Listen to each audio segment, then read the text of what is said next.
네, 요번에는 2016년 9월 고2 모의고사 요 녀석을 같이 볼게요. 6번, 7번, 8번 같이 보도록 하겠습니다. 자, 개요, 초고에 반영되지 않은 것을 골라라. 이거 사실 너무 쉬워가지고 요 녀석은 정답만 체크해도 될 것 같아요. 7번 때문에 요 녀석을 설명해야겠다라고 마음을 먹었는데 7번 별표 한 3개. 7번은 아까도 말했지만 마친 친구가 없어요. 7번은 다 틀렸어요.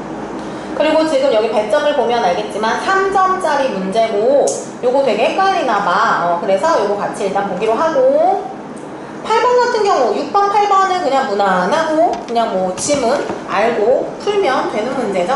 7번은 사실상 활용 자료를 제대로 적합하게 읽어냈는가 하는 거지 여기에 제시되어 있는 장문 상황, 개요, 초고 이것에 대한 고쳐쓰기 파트가 아니에요. 활용 자료에 대한 제대로 된 그 응용이 되었느냐 안 되었느냐 그런 문제라고 생각을 합니다. 일단도 같이 한번 쭉 훑어보도록 할게요. 자, 이거는 장문, 화법, 문법 3개 파트 중에서 장문, 글쓰기 영역이에요. 글쓰기 영역 같은 경우는 주관식이면 모르겠는데 얘는 객관식이잖아. 수능, 국어는 항상. 그래서 객관화 시켜놓은 주관식 문제라고 보면 될 것 같습니다.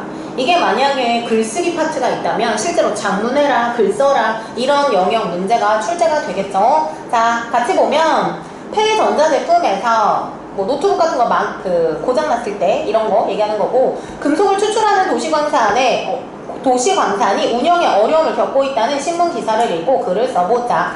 자, 그러면 도시광산이라고 해가지고 되게 생소한 어휘가 나와있죠? 그게 뭐래요? 폐전자제품에서 금속을 추출하는 걸 그냥 뭉뚱그려서 도시광산이라고 얘기를 한다는 거야. 노트북에서 무슨 뭐 칩을 빼내고 철을, 구리, 니켈 빼내고 이런 건가 봐요. 자, 개요를 보면 처음, 중간, 끝! 논설문이죠. 그죠? 주장하는 글, 논설문이죠? 그럼 항상 문제 상황을 얘기를 해주죠. 도시광산이 뭔지, 어려운 제시, 도시광산 필요하다는 거, 활성화시키는 방안, 끝에 결말 파트까지 쭉 넘어가 주었습니다. 자, 그러면 요런 녀석들 같은 경우에는 보통 일반적으로 이러한 것의 위치가 딱딱딱 정해져 있겠죠. 개요를 이렇게 써놨다라는 건 뭐야? 처음, 중간, 끝에 해당하는 것이 각각의 위치가 있더라 하는 겁니다. 처음과 끝은 당연히 첫 문단, 마지막 문단에 해당하는 것일 거고 중간 파트에 해당하는 것은 가운데 문단 포함해서 뭐 2개, 3개, 4개, 5개 뭐 영역으로 깊게, 넓게 늘어날 수 있는 문단이라고 볼 수가 있겠죠? 그러니까 이 녀석은 초고를 봤더니 1, 2, 3, 3개의 문단으로 되어 있고 우리는 이걸 조금 약간 예상을 할 수가 있다는 거야. 1번 문단에서 기억이 있을 것이고 2번 문단에 니은, 디귿, 리을, 미음 들어갈 것이고 그 다음에 3번 문단에서 마지막 A파트 있지 않을까 등등등 이런 식으로 생각을 할 수 있지 않나 하는 것입니다. 물론 선생님 중간이 늘어날 수도 있잖아요. 그쵸? 중간이 늘어나면 2번, 3번 문단이 쭉 늘어나게 될 거고 이렇게 볼 수가 있을 것 같아요. 어쨌건 자, 일단 초고 파트 첫 번째 문단 일단 우리는 6번 문제를 푼다라는 가정으로 가보도록 할게요. 초고에 반영되지 않은 거 어차피 한 번 읽을 거 6번을 확인을 하면서 읽어보면 되겠지요. 자, 가뜩이나 개요는 왜 쓰는 거야? 글의 순서를 잡기 위해 쓰는 것이기 때문에 순서대로 나올 수밖에 없어요. 자, 첫 번째 도시광산 운영에 어려움이 제시되어야 합니다. 1번 문단 읽어볼게요. 재활용하는 장점이 있고 도시광산은 이러이러한 산업이고 그런데 도시광산 어려움을 겪고 있어 했으니까 1번 문단에 기억 파트에 해당하는 게 초고에 등장했죠? 맞고 2번 문단 볼까요? 도시광산은 천연광산에 비해 효율성이 높더라 했습니다. 그럼 이거 중간 부가 시작을 했구나. 요거는 선택지 니은과 관련된 부분이구나 이렇게 예상을 할 수가 있죠. 그 다음 디귿이 희소금속 확보 수단이라고 됐습니다. 안 읽을게요. 네 번째 줄 내려오면 희소 금속의 확보 수단이 된다 해가지고 희소 금속이 뭔지 쭉쭉쭉 얘기를 해주고 있고 그렇다면 도시광산을 활성화하기 위해서 그럼 이건 뭐야? 아, 이거 3번 문단은 끝 문단이 아니라 중간 문단이구나. 그죠? 중간 문단에 해당하는 얘기를 하고 있구나. 자, 그렇다면 활성화하기 위해서 우리가 할 수 있는 방법은 무엇일까? 라고 얘기를 했습니다. 자, 그 개요표를 봤더니 도시광산 활성화 방안에 쭉쭉쭉 나와 있죠? 그게 뭐래요? 금속 추출 기술 개발 수거에 적극 동참 수거 서비스 홍보인데 우리가 여기에서 중요한 게 있습니다. 중요한 게 뭐냐면 활성화 방안이라고 했을 때 이러한 모든 것이 언급이 되어 있지 않지만 실제 작문 문제에서 잘 물어보는 게 주체가 누구냐에 해당하는 거예요. 토론에서도 마찬가지예요. 이것을 행하는 주체가 누구냐와 관련된 문제가 잘 나와. 자, 금속 추출 기술 개발을 우리가 할까요? 못하지. 그럼 얘는 주체가 뭐 과학자, 정부 뭐 이런 식으로 좀 스케일이 커져야 될 거야. 폐전자제품 수거, 적극 동참 이런 건 우리가 할 수 있죠. 그러니까 항상 읽으면서 아 이건 주체가 우리 거야, 우리가 할 수 있어, 아 이건 우리가 못해, 이런 식으로 정리를 해주는 게 좋을 것 같아요. 먼저 도시광산의 원료가 되는 폐전자제품 수거 어머나, 그럼 여기까지 딱 읽었을 때 순서대로 보면 누락되는 게 하나 있는 거지. 뭐예요? 리을 없어졌지. 선생님 뭐 뒤에 나오지 않을까요? 개요는 왜 쓴다고? 순서를 잡으려고 쓰는 거야, 그죠? 그러면 아 얘가 에러구나. 4번 리을이죠. 네, 자, 그 다음 7번 문제. 가장 많이 에러가 뜬 문제 7번이라고 얘기했습니다. 그래프를 활용된 자료를 잘 보셔야 돼요. 초고를 수정 보완하는 과정. 바꿔 말하면 초고 글을 썼는데 뭔가 좀 더 완벽해지고 싶은 거야. 그래가지고 자료를 활용할 거래, 자료를 쓸 거래. 자, 그랬을 때 가나 자료를 제대로 읽어야 돼. 가를 봤더니 뭐라 그랬어? 전 세계 자원의 채굴 가능 연도.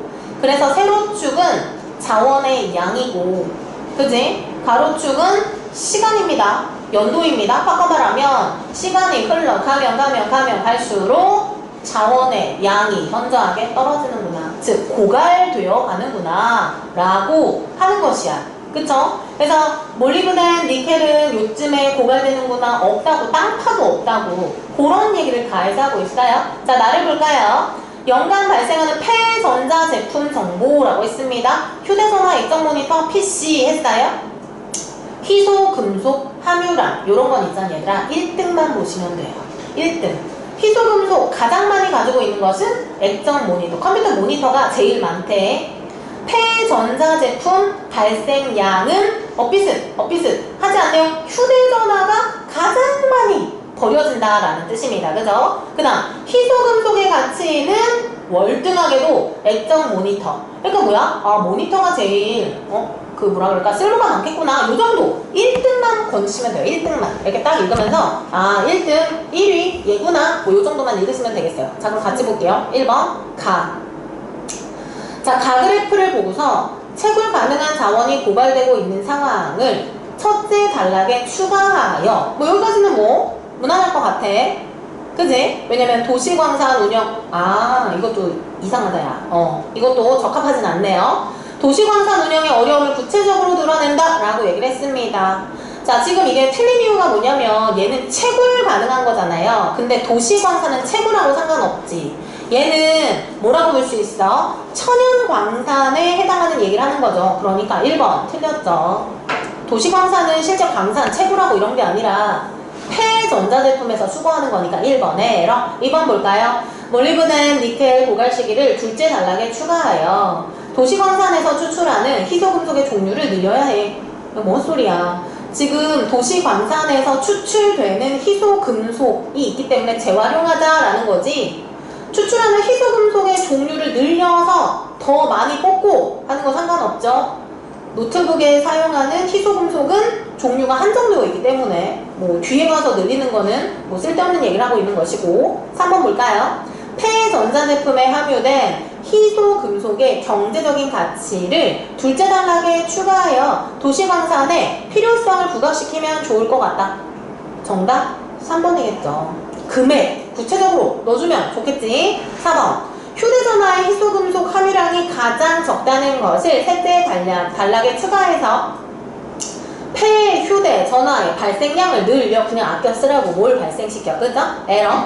하나, 자원이 부족해지는 상황에서 폐전자제품이 그 대안이 될 수 있다는 내용을 셋째 단락에 추가해서 이거 마찬가지 전자제품의 희소금속 함유량을 늘리자. 이거 뭐 마리아 방구야. 이거랑 선택지 2번이랑 똑같은 얘기죠. 희소금속이 중요하다 그러니까 희소금속을 핸드폰에 많이 박아. 이 마리아 방구에 핸드폰에 쓸 걸 어떻게 구할 건데? 정답은 3번.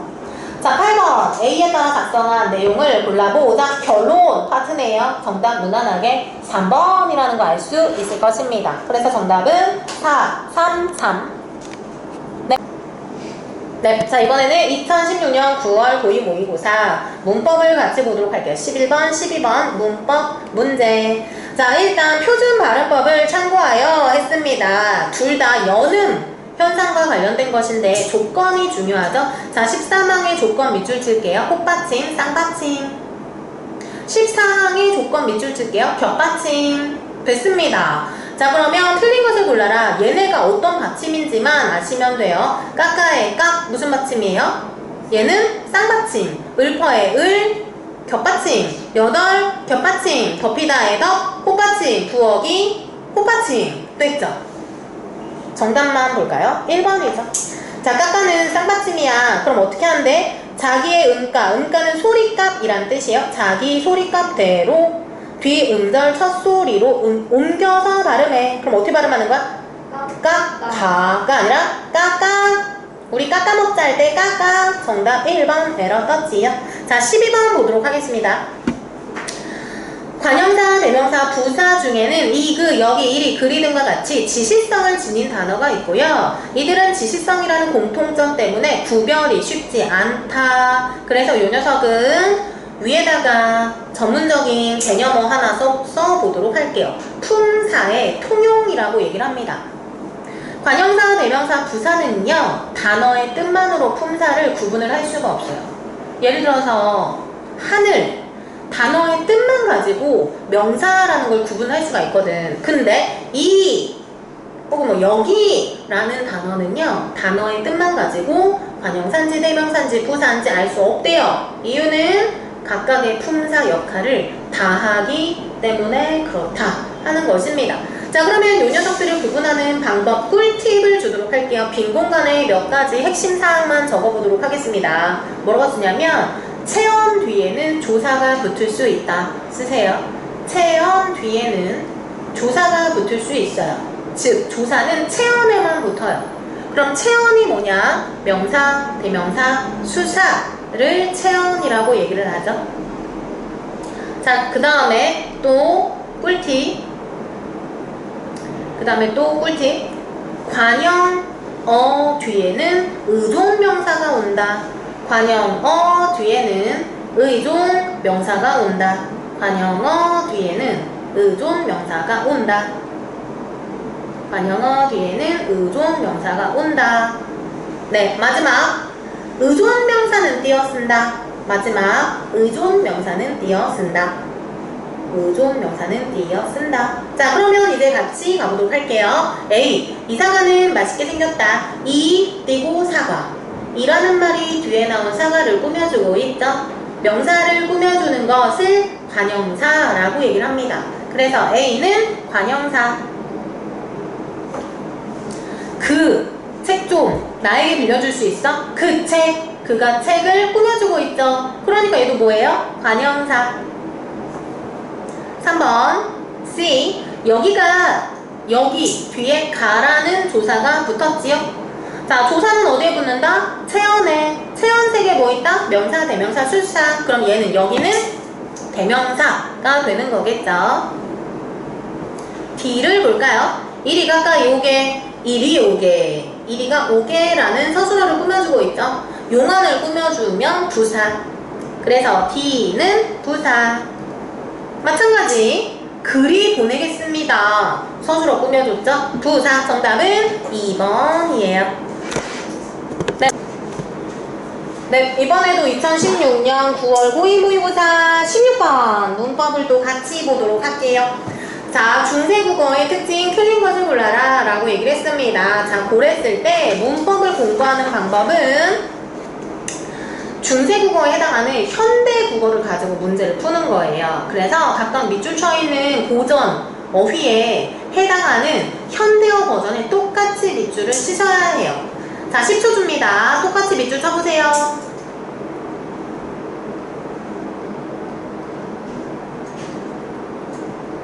다 쳤죠? 그러면 밑줄을 어디다 쳐야 됐었냐면 안에 봄에 석 달을 이어지니 쓰느니라 이렇게 쓰면 되죠. 자, 틀린 것을 같이 보도록 하겠습니다.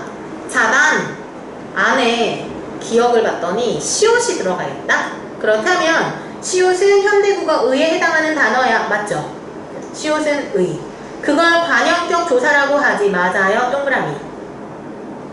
관형격 조사는 하나밖에 없어요. 의. 맞습니다. 동그라미. 2번 볼까요? 니은, 봄에, 봄의 이렇게 써있네. 니은을 보니 체언과 체언은 뭐야? 명사, 대명사, 수사. 그럼 여기서 봄에 해당하는 명사니까 명사 봄은 체언이라고 볼 수 있겠죠? 체언과 조사를 구분했대요. 그럼 어떻게 써야 돼? 봄에 라고 써야 되는데 얘는 어떻게? 봄에 라고 썼지. 그럼 구분을 한 거야? 구분하지 않은 거야? 구분하지 않았다 라고 보는 거죠. 그 형태를 밝혀 적었군. X. 정답 2번 에러 떴지요. 자, 그래서 지금 선생님이 전문적인 말, 고전 개념 하나 알려주도록 하겠습니다. 자, 현대국어의 봄에 따박따박 따로따로 끊어서 쓰는 걸 끊어적기라고 불러요. 써놓으세요. 끊어적기. 자, 근데 봄에 소리 나는 대로 니은처럼 적는 것은 소리 나는 대로 적었다라고 해서 이어적기라고 합니다. 그러니까 뭐 풀이, 꽃이 소리 나는 대로 적으면 이어적기구나 라는 거 알 수 있고, 중세국어는 보통 이어적기를 많이 해요. 그렇다면 틀린 거 골라라. 정답 2번. 나머지 같이 가보자. 자, 디귿을 봤더니 석달을, 이것도 마찬가지. 무슨 적기야? 얘는 이어적기지. 석달을. 그쵸? 소리 나는 대로 적은 거니까. 자, 디귿을 봤더니 달을은 현대국어 달을과 같이 모음조화를 지켜 표기하였구나. 자, 모음조화 밑줄 쫙. 자, 모음조화가 뭔지 알아야 풀 수 있겠죠. 그러면 어머나 고등학교 2학년 모의고사에서는 모음조화가 뭔지 안 가르쳐 주는구나. 모음조화 우리가 알고 있어야 되는구나. 자, 빈 공간을 쓰세요. 자, 모음조화라는 게 뭐냐면 양성모음은 양성모음끼리, 음성모음은 음성모음끼리 어울리는 현상을 모음조화라고 해요. 즉, 양성모음, 음성모음을 알고 있어야 풀 수 있다는 거지. 양성모음은 밝은 거, 가벼운 거, 느낌 주는 모음이에요. 양성모음에 해당하는 것 3개. 오, 아, 점. 이 점은 아래야 라고 합니다. 니은에 점 있죠? 디귿에도 점 있지? 이거 점 하나 쿡 찍는 걸 아래야 라고 해요. 양성모음에 해당하는 거 오, 아, 아래야. 자, 그렇다면 음성모음에 해당하는 것도 있습니다. 음성모음에 해당하는 3개가 또 있어요. 음성모음 3개. 우, 어, 으. 우, 어, 자, 그럼 다를이라는 녀석을 보도록 할게요. 디귿. 자, 디귿에 적다를이라고 되어 있습니다. 자, 다를이라는 거는 모음조화 생각할 필요도 없지. 다랄이라는 것은 아래야 똑같으니까 양성 모음조화 지켜줬구나. 맞지요. 동그라미. 4번 리을을 봤더니 현대국어에 쓰이지 않은 자음, 세모 표시. 그쵸? 맞지요? 이 세모를 반치음이라고 해요. 자, 미음을 봤더니 첫 음절 초성에 서로 다른 자음을 가로로 나란히 붙여서 비읍시오. 뿌스는이라 뭐 해가지고 맞죠? 정답 그래서 2번 나왔습니다.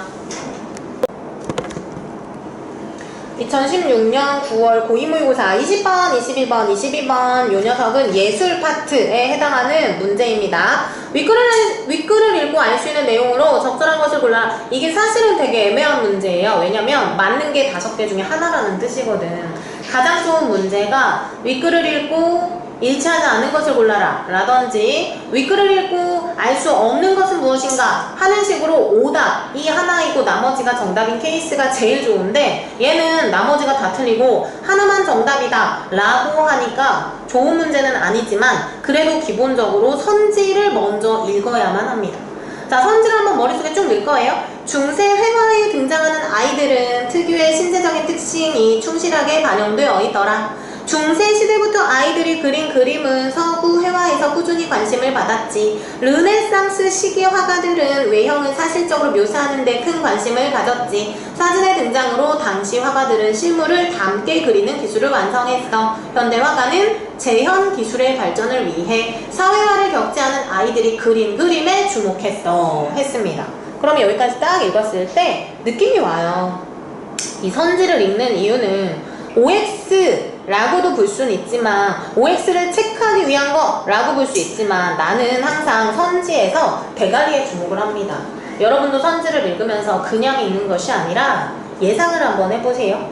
1번부터 5번의 선지 대가리를 한번 봐봐. 첫 번째, 중세회화. 두 번째, 중세시대. 세 번째, 르네상스 시기. 네 번째, 사진의 등장. 다섯 번째, 현대화가. 그럼 어떤 느낌이야? 옛날부터 지금까지 뭔가 그림의 흐름이 있구나. 회화의 흐름이 있구나. 그럼 뭐야? 시간별로 되어 있는 작품인가? 시간별로 되어 있는 텍스트인가? 라고 예상을 할 수가 있어요. 그러니까 항상 선지를 읽을 때 그냥 대충 읽는 것이 아니라 나는 항상 주어, 대가리를 확인해봐 라는 말을 하거든. 그래서 선지를 쭉 읽다 보면 아 이런 식으로 되어 있나 보다. 그럼 문단 하나하나별로 OX를 체크하기 되게 수월하구나 라는 걸 볼 수가 있겠죠. 자, 기억과 니은의 입장에서 콕콕콕 집은 것은 나중에 푸시는 거예요. 기억, 니은, A, B 이런 거는 다 읽고 푸는 것입니다. 자, 그러면 같이 가보도록 할게요. 자, 문단 앞에다가 문단 번호를 한번 써주세요. 각각의 문단 앞에 문단 번호를 쭉 쓰면 전체 5개의 문단으로 이루어져 있다라는 것을 알 수 있습니다. 자, 내가 문단을 체크를 하는 이유가 뭐냐면 대가리 확인이에요. 대가리 확인을 해보도록 하겠습니다. 1번 문단 중세회화의 대가리. 2번 문단 이 작품은 그럼 연결 이어지는 거. 3번 르네상스를. 4번 현대화가들. 5번 현대회화 똑같네. 그치? 그럼 얘는 큰 틀 안에서 어떤 구조야? 중세, 르네상스, 현대. 대가리만 보고서 이런 구조 흐름이구나 라는 것을 알 수가 있다 하는 것이죠. 자, 그럼 볼까요? 중세 회화에 등장하는 아이들은 그림 속에 애들이 온대요. 아이 특유의 신체적 특성이 고려되지 않은 채 그저 어른을 작게 그린 축소된 어른으로 묘사되었다 라고 얘기를 했습니다. 그러면 선택지 1번 중세 회화에 등장하는 아이들은 신체 특징 충실히 반영되지 않은 것이죠. 1번 문단 속에 그 내용이 들어있죠. 그런 면에서 현대 회화의 작가들은 16세기 초 카로토의 그림을 든 빨간머리 소년이라는 작품에 주목하지. 등장하는 소년은 장난기, 아동만의 매력이 있지. 이 작품은 아이를 아이답게 묘사했다는 점 외에 중요한 게 또 있대요. 아이가 그림이 소재로 쓰였다는 점에서도 중요한 특징이 있대요. 아이가 그린 그림이 소재. 중요한 얘기 나왔네, 그지? 아주 오랫동안 아이가 그림이 서구 회화에 등장하지 않았기 때문이야. 그럼 선택지 2번. 그쵸? 이거 에러네. 그죠? 계속 읽어볼까요? A 그림에서는 작품 속 소년이 그린 것처럼 보이는 그림 B가 있어. 전문가에 따르면 그림 B는 더 어린애가 그린 거야. 즉 B는 진짜 소년이 그린 그림이라기보다도 화가가 생각하는 아이의 그림이라는 이야기다. 카로토는 대상을 눈에 보이는 것과 똑같이 재현하는 걸 중요하게 생각했던 당시 르네상스 회화의 경향과는 다르게. 그쵸? 자, 그러면 르네상스 그림은 어떠한 특징을 가지고 있대요? 똑같은 재현이 핵심이래요. 그치? 근데 카로토라는 사람은 그것과 대조되는 경향을 가진 사람인 거야.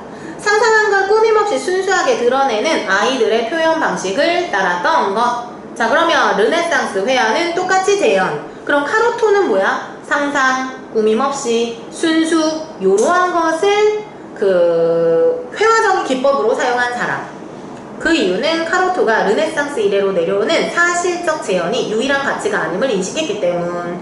자, 르네상스 시대의 가장 핵심이 뭐래요? 사실적 재현이라는 것입니다. 그쵸? 3번 볼까요? 르네상스 시기 화가들은 외형을 사실적으로 묘사하는 데 큰 관심을 가지고 있었어. 요거네. 그쵸? 정답 3번. 3번 문단 가요. 르네상스를 거치면서 실물을 꼭 닮게 그리는 기술은 거의 완성 단계야. 가뜩이나 19세기 카메라, 자, 미술사에서 카메라가 빠질 수 없습니다.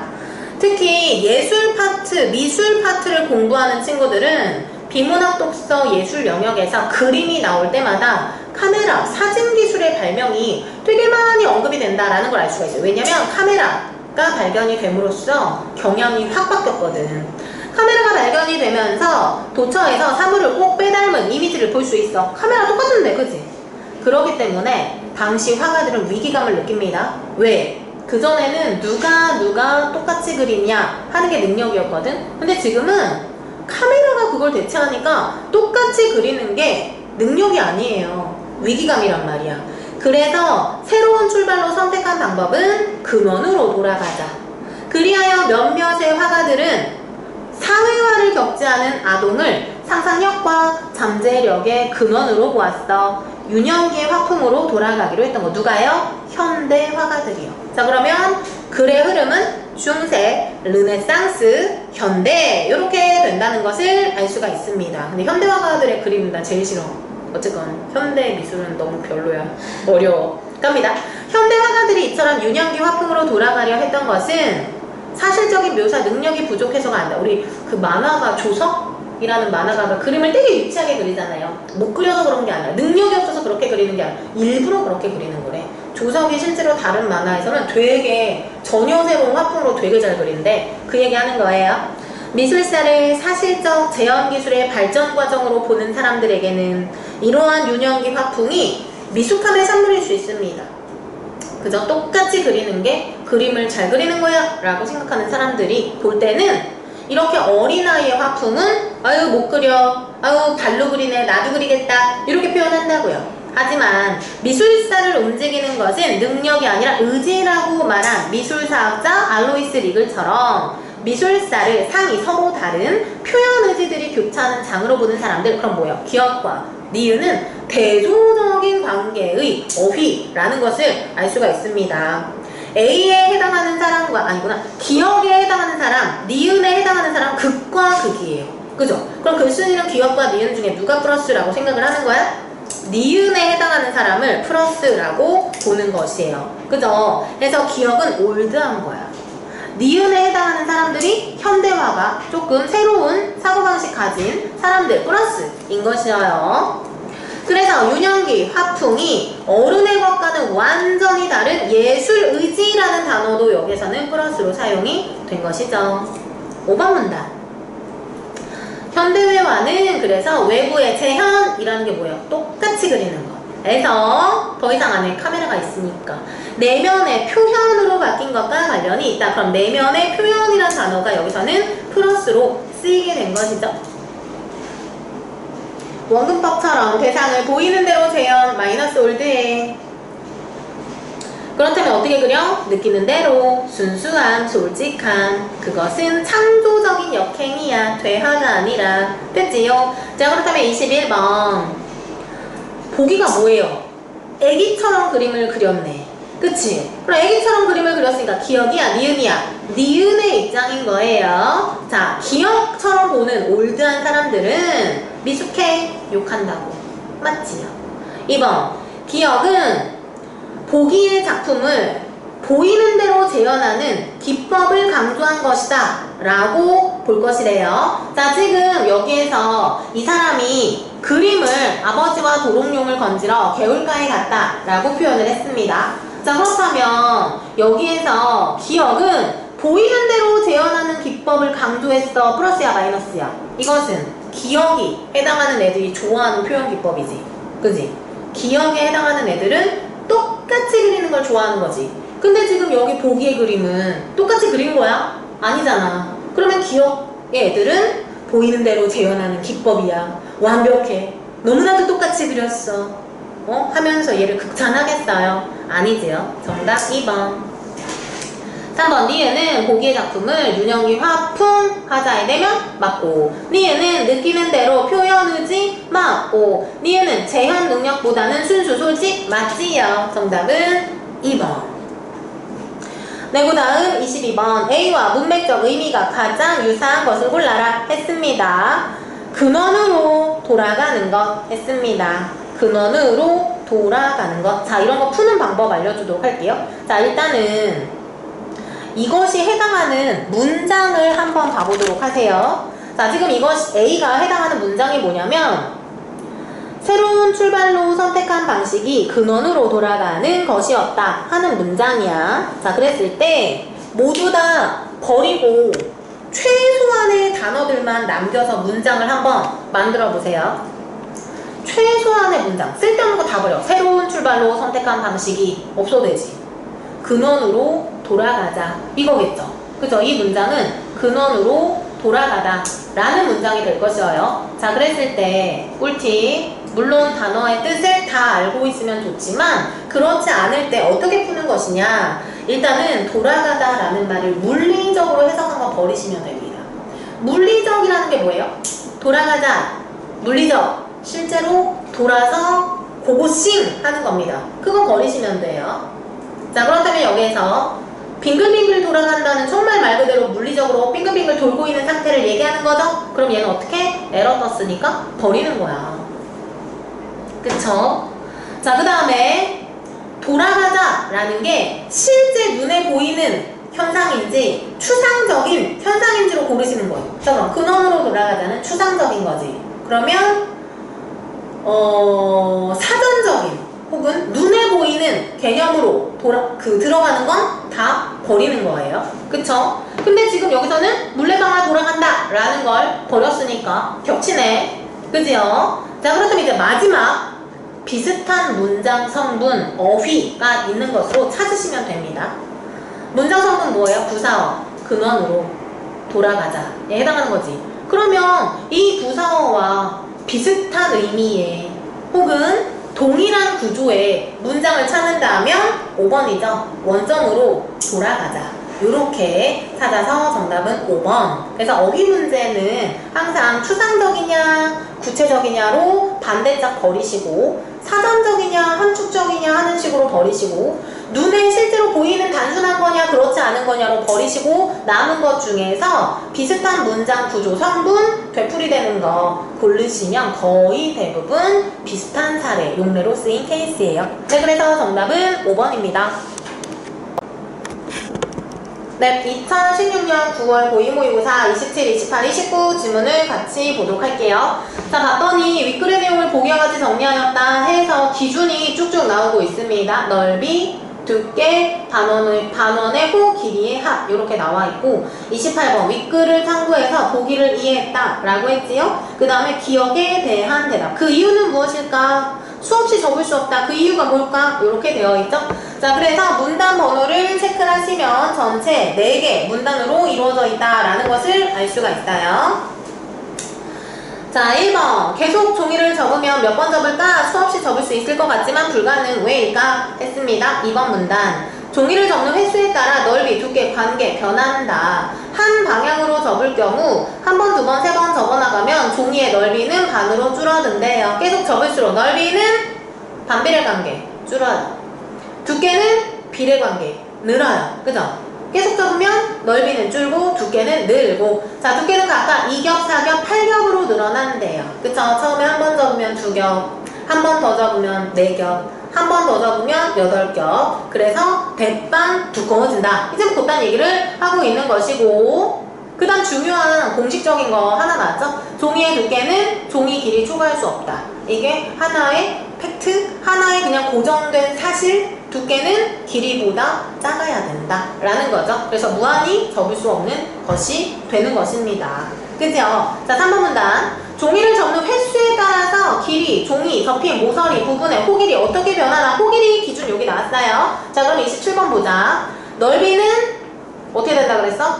줄고, 두께는 늘고, 반원의 호, 길이의 합 하나 남았네. 그쵸? 자, 그럼 여기에 해당하는 거 선택지 3, 4, 5는 일단 에러 떴으니까 버려야죠. 1, 2번 두 개 중에 하나. 반원의 호, 길이의 합은 늘어들지, 늘어날지, 줄어들지 가보도록 하겠습니다.